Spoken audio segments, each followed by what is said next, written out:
Olá, turma do segundo ano de Engenharia Agronômica. Como vocês podem verificar no slide capa, essa aula trata-se sobre o cálcio na planta.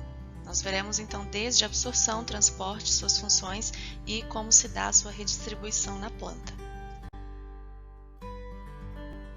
Antes de começarmos a tratar desse nutriente na planta, é importante nós relembrarmos alguns conceitos de fertilidade. Então, se vocês pegarem as anotações das aulas de fertilidade, vocês verificarão que os principais compartimentos de cálcio no solo constituem os minerais, tanto primários quanto secundários. Nesse caso, então, o cálcio ele estará disponível às plantas somente mediante processos de intemperismo. Temos também o cálcio na solução do solo, que constitui toda a porção prontamente disponível para absorção de plantas, e também o cálcio retido na capacidade de troca de cátions, que seria a reserva desse nutriente no solo, além do cálcio ligado a alguns grupamentos da matéria orgânica. Como nós discutimos anteriormente, esse nutriente ele encontra-se no solo na forma catiônica, é o cálcio 2+, ou seja, um cátion divalente, e ele é transportado do solo até a superfície da raiz, tanto por fluxo de massa, ou entra em contato com a raiz também por interceptação radicular. Contudo, é importante ressaltar que o fluxo de massa é predominantemente no contato cálcio-raiz. Nós vimos também em fertilidade que vários fatores afetam a disponibilidade do cálcio às plantas. Dentre eles, nós discutimos sobre o pH. Então, ele vai estar aí numa faixa adequada entre o pH de 5,5 e 6,5. Existem também outros íons que podem influenciar, nesse caso, prejudicar a absorção de cálcio pela planta. Então, o cálcio, o próprio potássio e o magnésio, por exemplo, quando estão presentes em altas concentrações no solo, eles podem competir com o cálcio pelo mesmo transportador, fazendo assim com que haja uma baixa absorção do cálcio e ocasionando na sua deficiência. Contudo, isso ocorre apenas quando esses nutrientes eles estão em altas concentrações. Por isso que é importante balancear de forma bem equilibrada a quantidade de nutrientes que a gente coloca via adubação, porque por mais que não dê toxidez, não promova toxidez na planta, ela pode promover a deficiência, a indução de deficiência de outros nutrientes. Bom, existem alguns outros elementos químicos que, embora não sejam nutrientes, podem estar presentes no solo e que também prejudicam a absorção do cálcio, como é o caso do lantânio, que tem um raio iônico bastante parecido com o cálcio, justamente por isso ele é absorvido pela planta, e dentro da planta ele acaba substituindo o cálcio em algumas funções também, exatamente por isso ele também é conhecido como supercálcio. E outro elemento que pode atrapalhar a absorção do cálcio é o bário.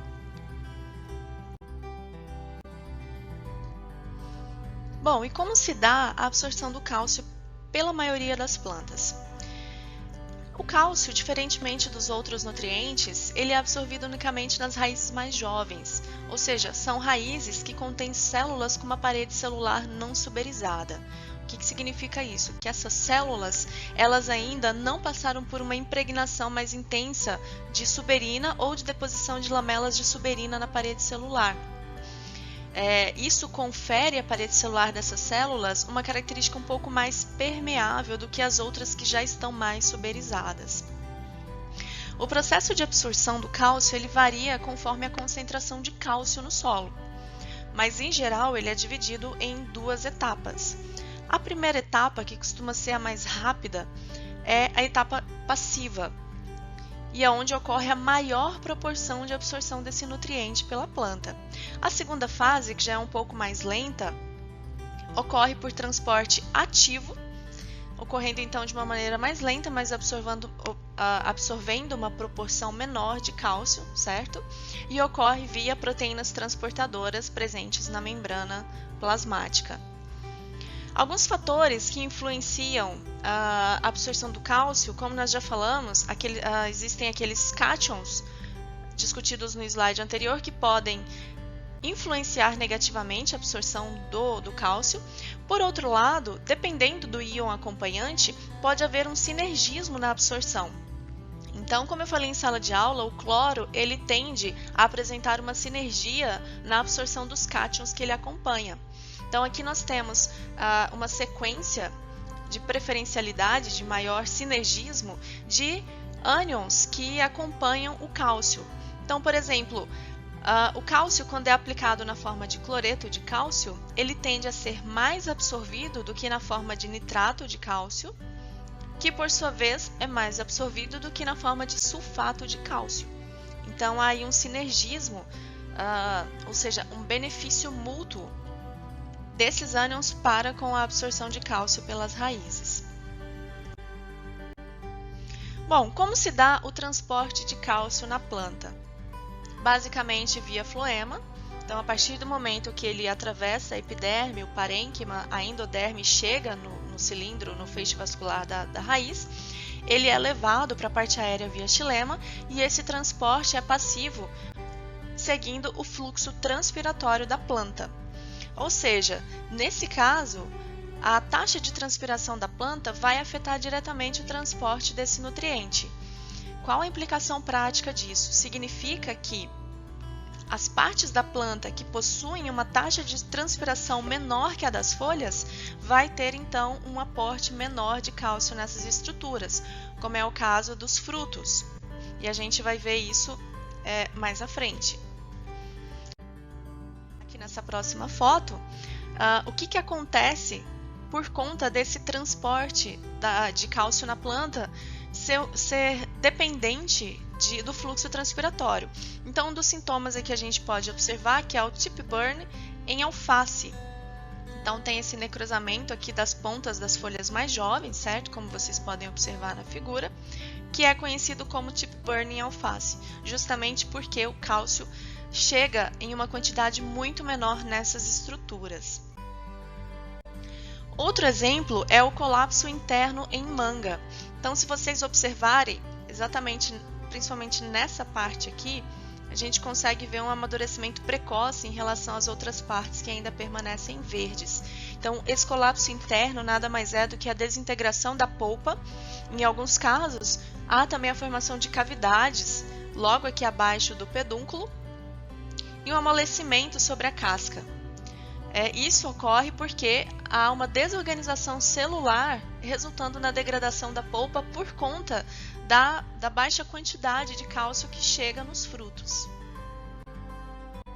Outro exemplo nós podemos verificar aqui nessa foto é a podridão estilar em tomate, justamente também por conta da pequena chegada de cálcio nos frutos. Então a gente pode ver essa podridão aqui na base do fruto, certo? Causada também pela desintegração das células por conta de baixa concentração de cálcio nesse local. Bom, vamos ver rapidamente aqui algumas funções do cálcio na planta. Então, o cálcio ele é ativador enzimático, certo? Dentre essas enzimas que são ativadas pelo cálcio, nós podemos citar a ATPase, que está relacionada diretamente com o quê? Produção de energia na célula. Temos também a nuclease, a alfa-amilase. Nesse caso, na alfa-amilase, ele também faz parte da estrutura, certo? Então, ele não só ativa, como também faz parte da estrutura. E também ativador enzimático de fosfolipases. Essas fosfolipases são as enzimas que degradam algumas estruturas lipídicas presentes nas membranas estilacoides, os cotilédones, que são, então, mostrando que o cálcio ele é importante na germinação. Como estrutural, é basicamente uma das funções mais faladas, mais lembradas do cálcio na planta, né? Ele faz parte da estrutura do pectato. O pectato de cálcio é um dos componentes da pectina que está presente na parede celular das células e também na lamela média celular. O cálcio também vai compor algumas moléculas, alguns componentes que estão presentes dentro da célula, como os carbonatos, os oxalatos e os fitatos. E há também cálcio na estrutura da calmodulina, que é uma enzima importante como mensageiro aí na fisiologia, no metabolismo celular. Dentre os processos, a gente pode citar a estrutura e funcionamento de membranas, justamente por conta do pectato, a absorção iônica, exatamente por conta da ativação da ATPase, certo? Porque a absorção iônica, em geral, ela é um processo ativo, ok? Então, processo ativo que requer energia que é produzida pela ATPase. Bom, o cálcio ele é também foi recentemente, essa função é um pouco mais recentemente descoberta que as demais, mas o cálcio ele pode atuar como um mensageiro secundário. Mensageiro secundário de quê? De qualquer estímulo externo, estímulo ambiental que a planta receba, como por exemplo excesso de luz, a temperatura muito extrema, seca, ou seja, estresse hídrico, estresse osmótico, excesso de salinidade, estresse oxidativo. Então toda vez que a planta recebe um estímulo desse, o que acontece? Há um influxo de cálcio no citoplasma. O cálcio, para quem ainda não sabe, vocês devem ter visto talvez isso em fisiologia. O cálcio ele tem uma baixíssima concentração no citoplasma celular, justamente porque ele tem a capacidade de inibir algumas enzimas. Então, geralmente, ele está em baixa quantidade no citoplasma. Então, quando há um influxo de cálcio no citoplasma, significa que alguma coisa está acontecendo. Pode ser um estímulo relacionado então a alta temperatura, estresse hídrico e assim por diante, ou seja, ele atua como um mensageiro secundário. E o outro processo, outra função, seria a estabilização da parede celular, justamente por conta do pectato, certo? A fim de reforçar, é importante citar também que aqui na membrana, nas membranas celulares, o cálcio é importante porque ele vai atuar como ponte, ou seja, interligando alguns grupos fosfatos e carboxílicos de fosfolipídios, justamente na membrana celular. E isso vai conferir uma maior estabilidade às proteínas que estão ali entremeadas, ou seja, as proteínas transmembranas. E justamente por isso ele é importante para a estabilidade de membranas.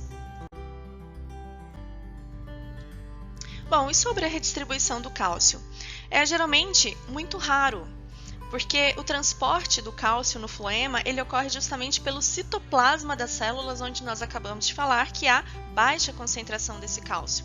Então, essa baixa concentração do cálcio, ela se dá não só essa baixa concentração do cálcio no citoplasma, ela se dá não só por conta da inibição de algumas enzimas importantes, mas também porque há uma baixa permeabilidade do cálcio nas membranas e também a ação de transportadores de membranas que removem esse nutriente, né, jogando então ele para o apoplasto ou armazenando em organelas como retículo endoplasmático, cloroplastos e os vacúolos.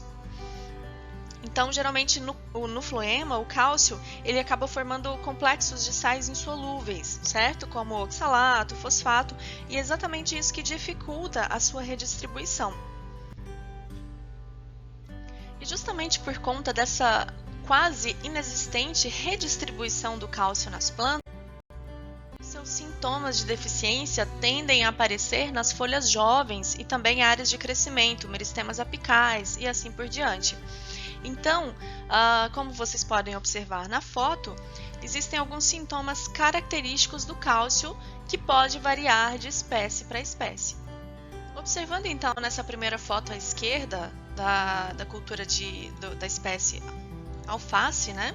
A gente pode observar exatamente aqui nas bordas das folhas, tanto uma pequena deformação nas margens, formato irregulares nas margens, como essa cor mais esbranquiçada, certo? Causada aqui pela deficiência do cálcio.